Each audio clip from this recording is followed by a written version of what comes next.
Здравейте! Днешната тема е какво не харесах в Португалия и португалците.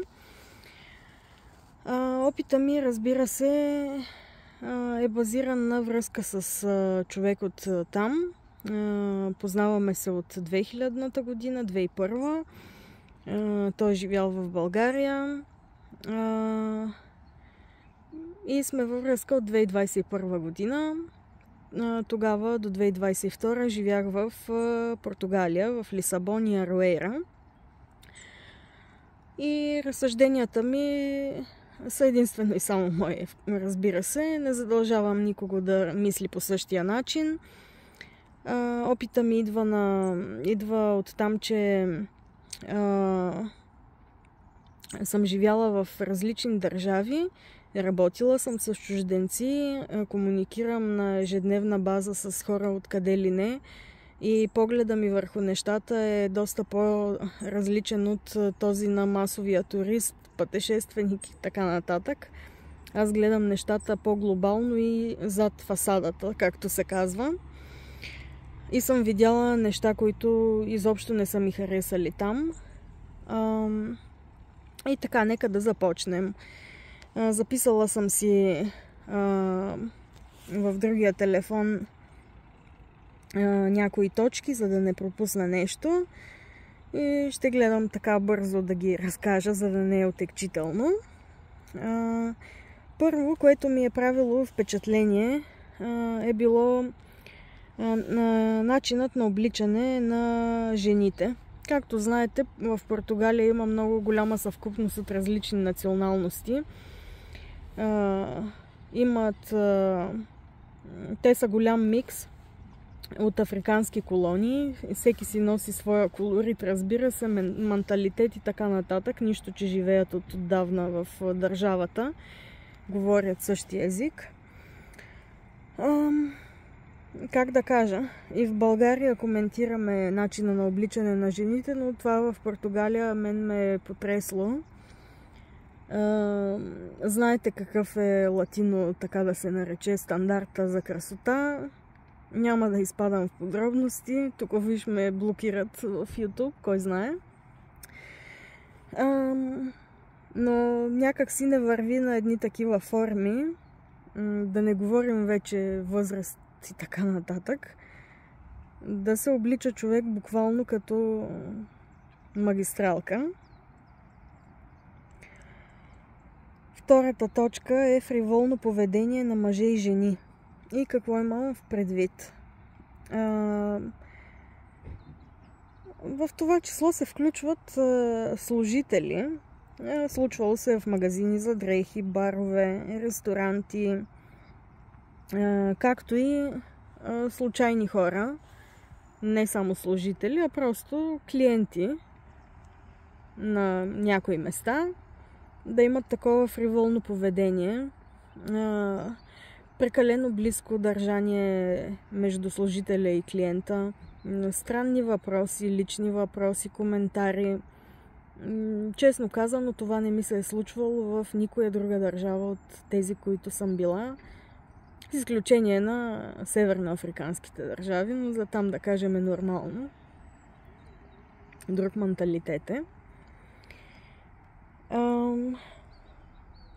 Също така мога да кажа, че местните жени, като започна с, така ще ги нареча, мулатки, са доста леки. Не знам на какво е базирано. Нисък стандарт на живот. Нямам представа, но доста са лесни. Също така мога да кажа, че бихте могли лесно да си намерите партньор за една вечер или за повечко, дори той да има връзка. Може би ви шокирам с това, но това съм виждала от познати, непознати хора и съм оставала без думи. Следващата точка е, че те са студени хора. Тук ще дам пример с семейството на приятеля ми, както и с случайни хора, с които съм се срещала, когато съм посещавала сбирки на чужденци от едни групи в интернет. Те са горе-долу примерите са идентични и за семейството на приятеля ми, и за тези случайните хора. Да кажем какво има в предвид. Семейството се събира на среща, сбирка, както искате го наречете, в точно определени дни по традиция. Родителите с порасналите си деца и внуци имам в предвид. Ходи се вътре с обувките. Това е... Не съм виждала някой в Португалия да ходи в къщи без обувки. Страшна мизерия за мен. Не искам дори да го коментирам, че се ядосвам. Така, да, за въпросната среща да се върнем. Говори се едва ли не делово и липсва българското поведение и топлота. И какво имам в предвид? Попадали сме с него няколко пъти при различни членове от неговото семейство, както и съм попадала на подобно нещо като наблюдател чрез хора от тези сбирки, на които присъствах. И, как да кажа, тези хора са наистина много студени за мен. Как може такова държание? Отделно готвят, подреждат масата, харесват, нали, да се хранят добре. Няма спор. Но говорят все едно са на делова среща с чужди хора, начина им на маниерничене, всичкото за това говори.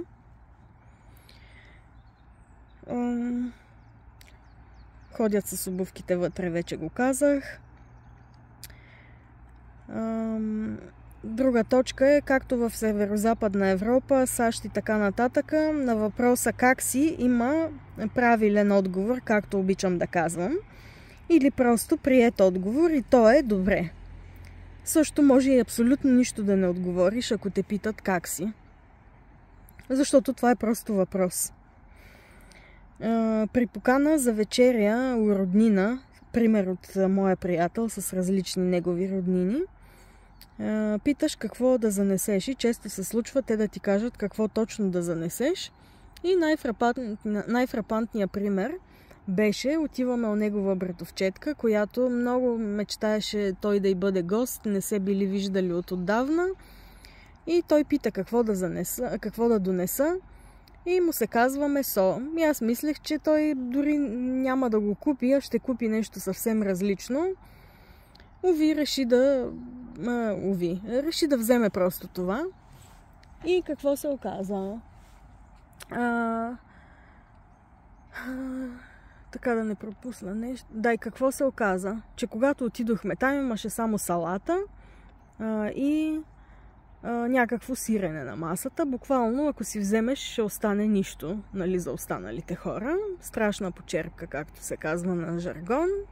И единствената храна беше това месо.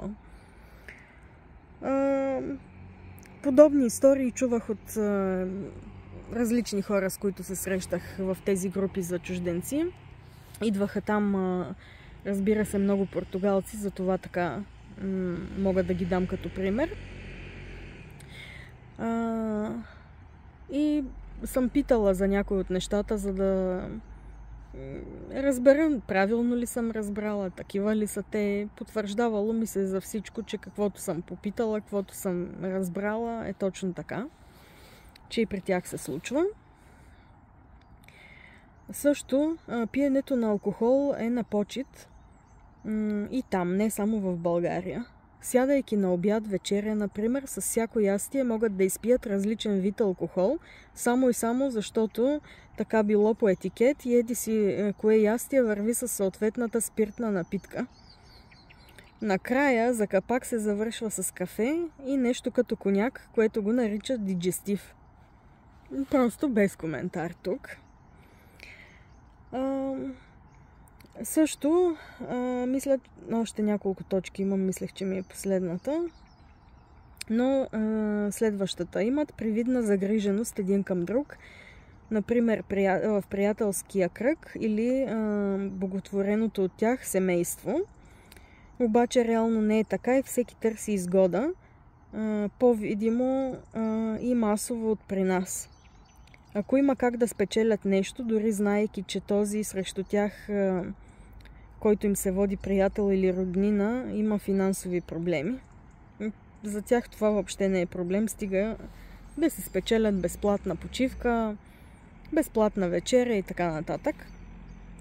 Друго, което ми направи впечатление в Лисабон и в южната част Алгарв, на север не съм била, за съжаление, е, че не говорят английски младите хора, или пък ако изобщо го разбират и могат нещо да кажат, ги е срам да изговорят някоя друга дума. И като много рядко някой се сеща да ти обърне внимание, че ти не разбираш техния език. За щастие аз започнах да го разбирам доста бързо. Нямах проблем с такава изолация. И още 2 точки има. Услугите, те са ми болна тема. И в случая ще кажа за сектор красота, каквото съм използвала. Сектор красота като цяло са лошо качество не само там, а и в останалите държави, където съм живяла. Бавно обслужване, като видят, че си чужденец, добавят още и още неща и мамят с крайната цена. Случвало ми се няколко пъти в Лисабон. Почти всеки път за 1 година съм ходила в различни салони и в един миг тотално се отказах да ходя и всичко си правя сама.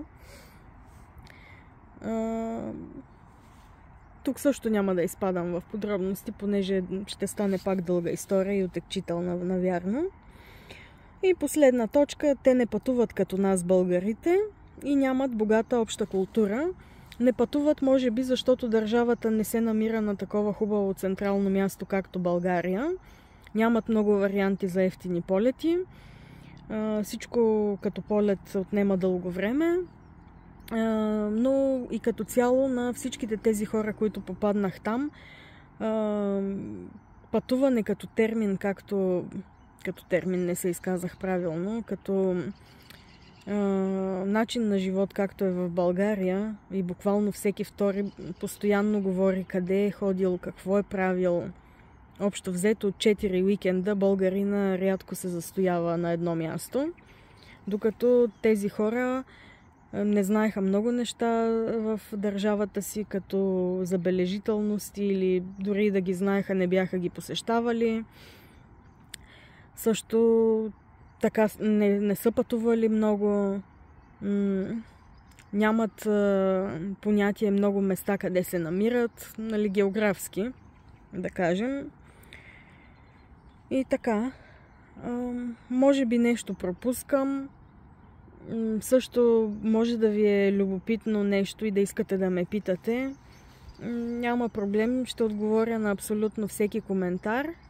Ще се радвам, ако искате нещо да попитате, разбира се. Това ще означава, че все пак видеото ви е било интересно по един или друг начин. Пожелавам ви всичко най-добро и до следващото видео. Чао!